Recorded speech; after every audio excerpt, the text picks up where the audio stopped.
Hey, how are you? So let's have a show of hands. How many people here believe in markets? Yeah, okay, a fair amount. Anybody here ever hire somebody from the University of North Dakota, University of South Dakota, University of Alabama? Oh, no. How many people here have hired people from Michigan, St. Louis, Massachusetts, New York? Okay. And so let's just think about this. Buyers are higher, sellers are lower, right? Florida is probably the best short out there right now, okay? So you got a governor that's like a genius. So he figured out that dead people don't vote, and if you lived, you were happy to have no COVID restrictions. That's really a compassionate part of what government is all about. Now, if you believe in markets, how many of you have tried to get a hotel room in New York? Yeah, why? They're expensive. Oh, but no one's going to New York, right? So go get a hotel room in Bismarck or Fargo in the middle of January when it's 20 below zero right now. I don't think you'll have to pay a lot per night. Now, I've never known a successful entrepreneur that's ever started a business who said, I'm not going to start it here because the tax rate is too high. You start a business because you need good human capital, you need to raise capital. Any of you guys, investors, going to jump on a plane, maybe even Mark's plane, to go out to Bismarck to go meet with somebody? No, they come to New York, they come to Massachusetts, they come here, right? If you think about where technology startups have gone, it's all around great human capital, which starts with good universities. So the first model for that was Research Triangle in North Carolina. Duke, UNC. Then, of course, I'm a Michigan guy, so you've got Ann Arbor. As much as I hate it, there's Columbus. There is a school and a university there. Jack knows it. And people... Why don't you say the name? What name? Do you want to refer to Denison University? Right. Well, Denison... Small liberal arts. I like Denison. Fashion values. I like Denison very much. My former partner was at Denison. I've got 4 sisters. One's a professor at Vanderbilt. So we like, and Nashville is a perfect example. But human capital is critical. Diversity is critical within that human capital, and places that are inviting to that. So yes, oh boy. So what's my philosophy? I don't want the government in the bedroom, and I don't want the government in the boardroom. The problem is that you should have the bedroom door completely shut, right? What goes down there is privacy, that's what happens. The boardroom door has to be partially opened because every day, and I've been in the trading business, hedge fund business, there's a net, there's a bunch of money that's going to be distributed. When that happens, there's going to be unscrupulous people involved, and so you need some rules and regulations to go about doing that. Do we need to think that going back, that Enron, Madoff, FTX, I mean, come on. The fact of the matter is there are rules and regulations for a reason. Does it raise costs? Absolutely. But if you play within those confines, you're going to be more successful. It's literally just like football. At the turn of the century, we had a bunch of young college men who were playing football, and some died on the field.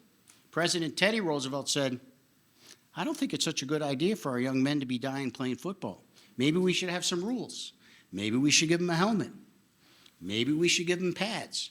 And every time the athletes get better, the game gets more sophisticated, and things get changed, there's always the group. Oh no, we can't protect against concussions because that's going to ruin football. If we can't break people's legs the way Lawrence Taylor did against Joe Theismann, that's not going to be football. We need the rules, the regulators, as people evolve, as they get smarter and they get more sophisticated, the rules and the regulations around them. Is there a fight sometimes? Absolutely. Now, everybody was like, and so in my world, Senator Dodd was my rabbi. So Dodd-Frank, people said, oh, no, it's going to ruin everything. Huh. Where were the S&Ps in March of '09? Anyone want to guess? Who said that? That's very good. And where are they today? Well, about that. Yeah. So Dodd-Frank ruined the world, right? Almost. Yeah. And what was Goldman Sachs trading then? 140 before it started to go down. 42, I think. Yeah. And where's it today? 365? All right, so we could go one after another.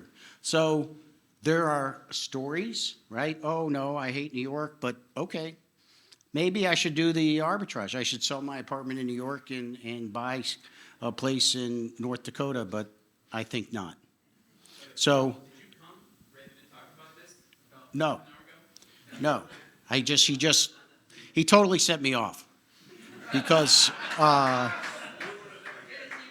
I really, because I've been in the trading business a long time, and it's a very humbling business. And the arrogance of coming out of success is worrisome, particularly when you look at the portfolio of other people's, and there's always been failures, and there's been some high-profile recent failures that he's had. And I'm not just picking on him, I'm just picking on everybody. I hate government, but now I love working with government. Right, so that was a whole interesting contradiction. I wanted to talk about today that's something that was near and dear to my heart and for a number of family offices here, which is next generation philanthropy.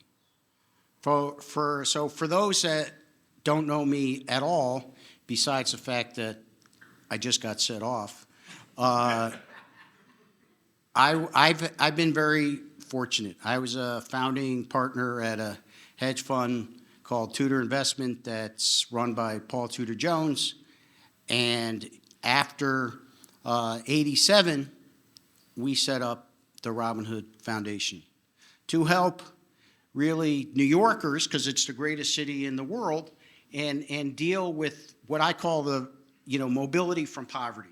And four major issues, right? There's homelessness, food insecurity, mental health, and immigration. And I'll go even further on the immigration side when we think about this. And we need immigrants. We need more workers. We look at the demographics of what's happening here. Economics, I go back, right? Markets work, economics work. If you take out, and particularly microeconomics, right? So if you take away the politics of where people believe and feel, it's important. It's our, in my opinion, humble obligation to help those who are less fortunate.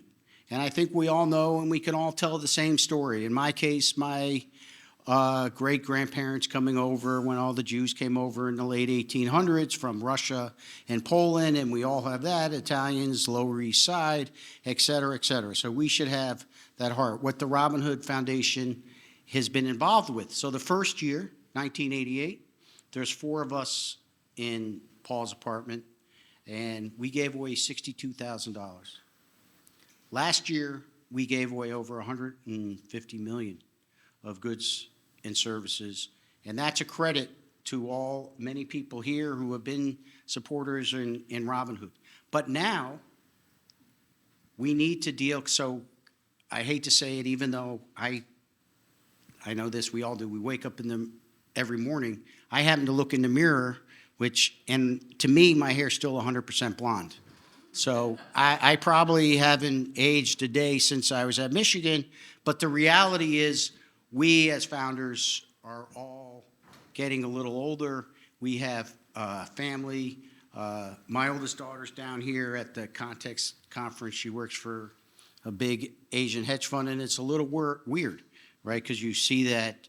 But in terms of philanthropy and what we can do and what we can get our children to do and our family offices to do is to be engaged, to utilize technology. We have something at Robinhood where we actually create apps. We have 1,000 people we call DIG, a Design Insight Group, to try to understand what people who are in that community need. And one of the things that they do when we built this app is for what we call the cliff, right? As you get more successful and you make more income, at a certain level you start losing your benefits. But if you're not aware of that and all of a sudden you wake up one morning and your benefits are gone, so you use technology to track that, to keep awareness of it. And the way the system is set up now, if you're less fortunate, everything is designed to make it more difficult for you to get those benefits. Like you wake up in the morning. I've never met anybody who wake up in the morning and go, you know, shit. I'm so happy I'm poor and I'm not working. I can't believe it. I can't wait till tomorrow.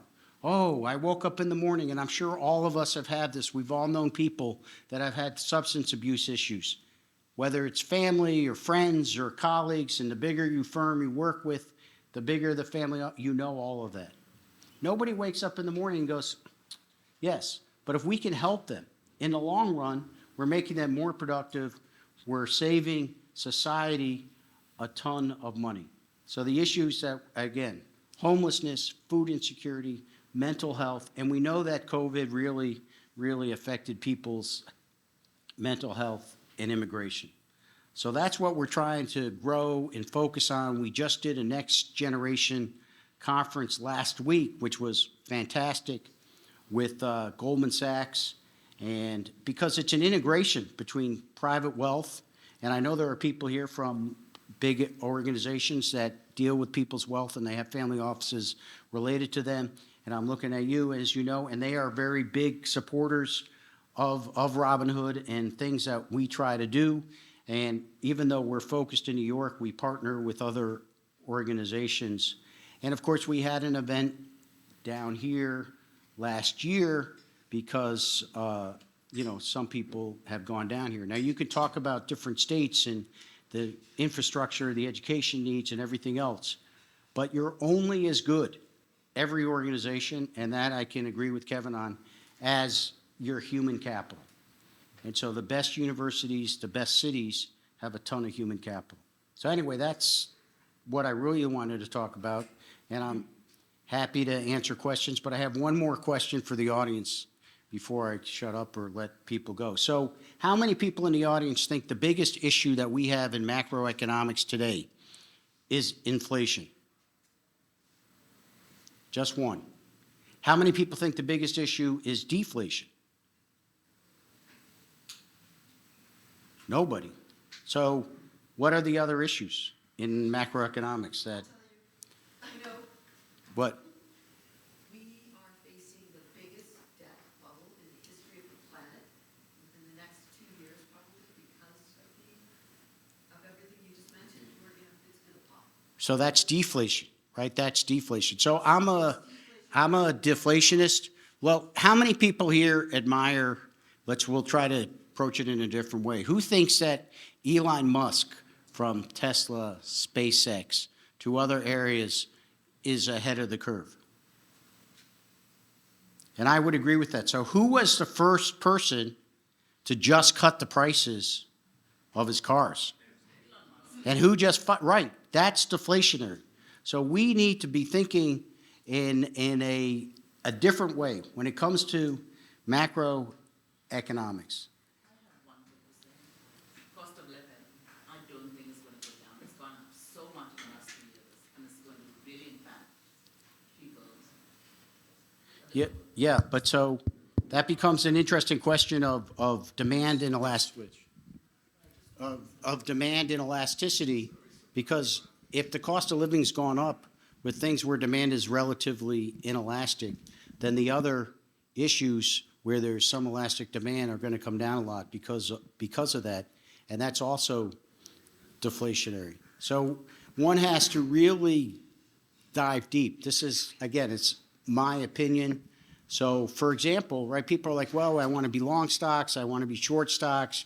You can talk about all that. And by the way, talking about things going up or down without risk management is gossip. I'd rather talk about the Knicks if we're going to gossip because I'm a sports fan, or the Mets. But you need risk management. But if you ask me, the one trade that's out there that whether the Fed does anything or not, so is, and this is where you come into play. I think the 10-year is going to be, it's at 2.5, 3.5. It's the risk reward in that, and I always like to leave a trade because I did this last year. So you risk 25 or 30 basis points in that, and it's more likely going back closer to 6%. Why? Well, if we have a soft landing and the Fed stops at 5 and the yield curve goes back to normal form, that takes you back to 6. If you have 4% nominal GDP and 2% real interest rates, that takes you back to 6. So the thing about trading is you try to look over the hump, you try to have some risk management. The equity market right now is a little bit in no man's land and is far more challenging from that risk-reward trading perspective. Now, you could argue, and I'm really good at arguing, that the Russell sort of made a short-term high on Friday. We're going through January after we've had other big months like this since January of last year. That's been a time to sell. But it goes back to my first line, right? Buyers are higher, sellers are lower. So everybody loves the world now because we're better off. But bear markets make you feel good about losing money. So if you were long Tesla at 300, you're like super happy because it's at 150 because it was at 100 a month ago. And you're like, oh yeah, man, I'm up 50%. I'm like, okay, but you're still down 50% from when you bought it. So don't be sort of, this is the psychological aspect of trading. It's very tough. So I'm done. Yes. Sarah had her, I know. Question. Hi, Sarah Trubridge here, and I just have a very quick question. We were together in another venue as well. I'm curious to know, with a crowd in here, how do you say why? What's your answer when they ask, why should I invest in philanthropy? Given the returns, it's not like the returns are going to be directly in their pocket right away. Is it why or how? Well, I want to know what the response is when people say, oh, well, if there's return on investment. so I consider it enlightened self-interest. So for those of you that go to New York or go to a Knick game and you take the subway or you take the train in and you go through Penn Station, you see those 4 issues. You go down to Miami Beach and you walk down Lincoln Avenue, you see those 4 issues, right? Mental health, substance abuse, immigration. And so it's a better quality of life for all. But I think that it comes down to your heart and your personality. I'm one of these people that believe if you give it away, you'll make it. And not that you have to wait to make it before you give it away. Now, there's a new movie coming out with Dan Pallotta, who gave a great TED Talk a number of years ago. The movie's called Uncharitable, that how we deal with philanthropy, we should be thinking of it more as a startup and as a business than we should just do it. But I can assure you one thing. Private philanthropy is never going to replace public philanthropy. But what private philanthropy can do, and what we try to do at Robinhood, is we can innovate, we can experiment. So if we try something and it fails, hey, private sector sucks. It fails all the time. If government tries something and fails, then you have the narrative of incompetent government, which, you know, our prior speaker would say it's incompetent except for when they're paying him a lot of money to do, you know. You haven't his gotten type over of it yet, have you? projects. Other questions? So, Sandy? So Peter, I'm Sandra Familette Lufkin, Chauncey Lufkin. I'm one of the very few people that attended the very first Robin Hood dinner. It was a very small dinner. Yes. I remember it well. And for our family foundation, So we where's have your been- gray hair then? Excuse me? Where's your gray hair then, if you were back there in that early dinner? I'm feeling bad.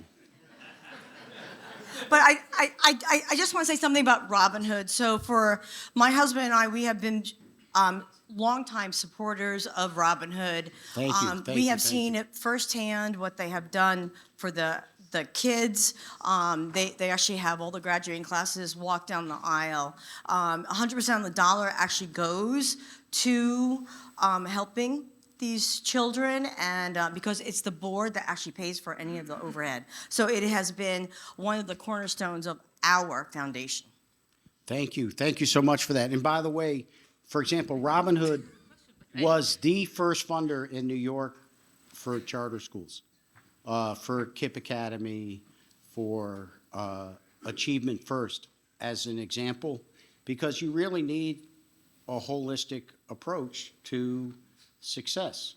And, right, Michael Carrera, Children's, our first grant back in that 62.5 was to, one of them was the Mobile Children's Health Fund, which was, if you guys, hopefully you see, MSNBC, Dr. Irwin Redlener, Jeffrey Canada, who I'm sure you know, and the celebrity that was involved with that back at the time was Paul Simon.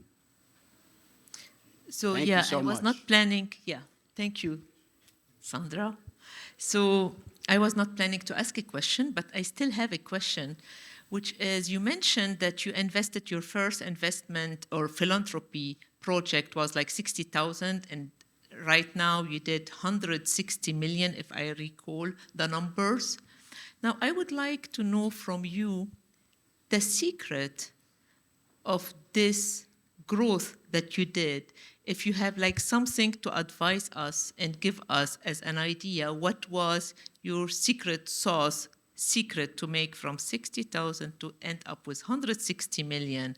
What was something, what you think that was the secret or the secret of this progress? So what a great question.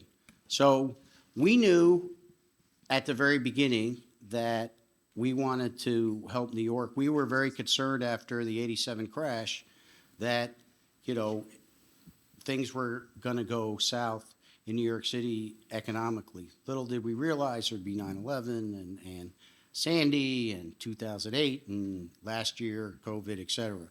But what we knew, like all good entrepreneurs, we knew what we didn't know, right? So here were four sort of entrepreneurial people that wanted to help, but what did we know about not-for-profits? So we recruited the best not-for-profit people we could to our board, which was Jeffrey Canada, Marion Wright Edelman, and Mary McCormick, so Marion started the fund for the city of, Mary started the fund for the city of New York. Marion Wright Edelman started the Children's Health Fund, Children's Defense Fund.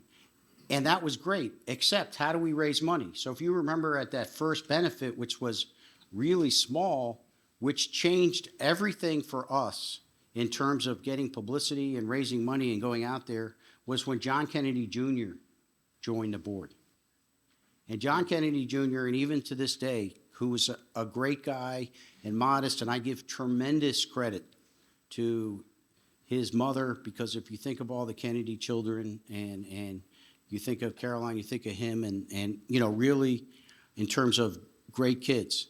And he said to us, he would go with us to a site, to a board meeting.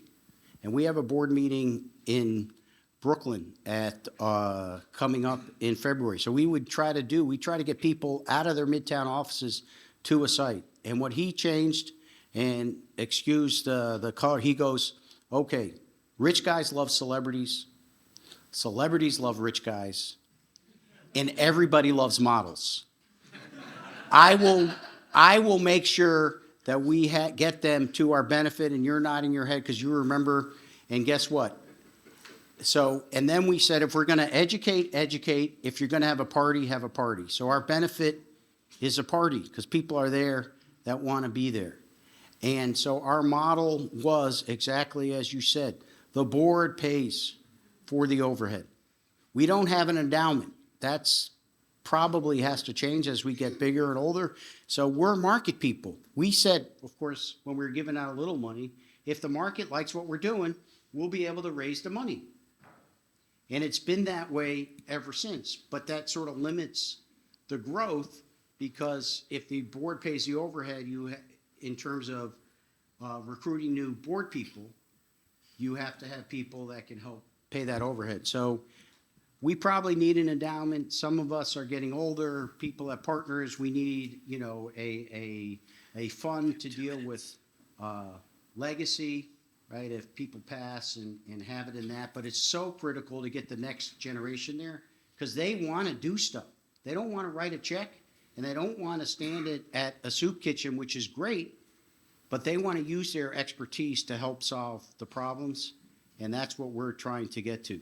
So Robinhood was, in the hedge fund world, we were the first fund of funds in the not-for-profit world. And we grew up hand in hand with the fund of funds industry. But as technology's improved, as direct access to funds has improved, the fund of funds business has been a little disintermediated. We have too. So we try to partner with family offices who want to use our skills and expertise. And we fund 220 organizations in New York, and we don't care, give directly to them. But we're hopefully the Robinhood has a good stamp of approval in that philanthropic world. It does. He says it's a quick question. I'm sorry, I'm repeatedly verbose. Thank you. Rob Colorado, in your comments, you suggested Elon Musk as being ahead of the curve. You also did not include Twitter as part of the, the companies. How do you think that plays out? So I've been around a lot of really rich people, fortunately, in my life. So there's no substitution for mistakes associated potentially with ego. But I think, my mind, Twitter gets sold to a PE firm or another social media firm, maybe 10, 12 billion.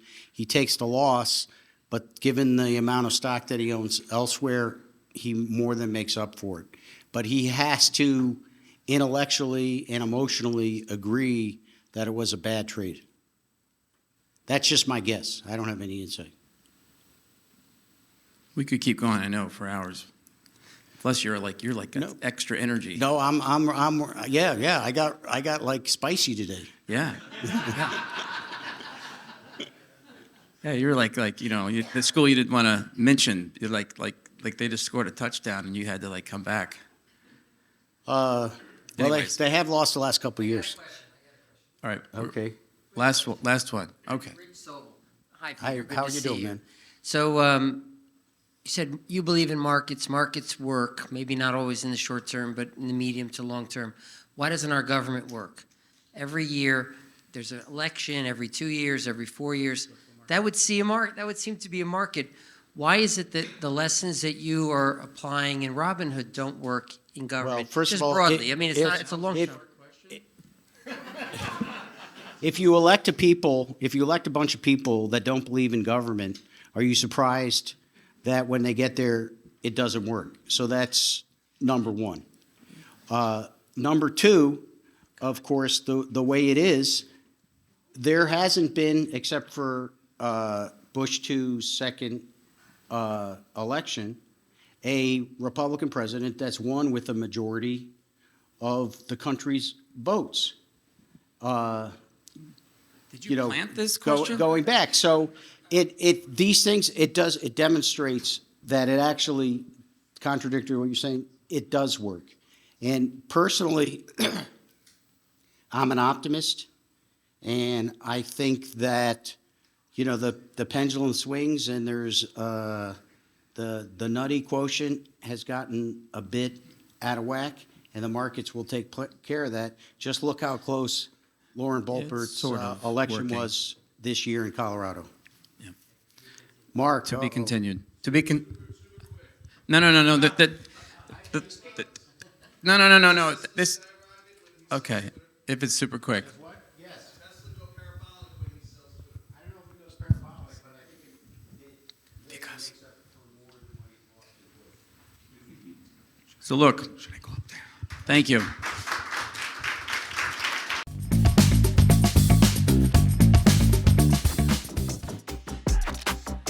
Come join our 361 firm community of investors and thought leaders.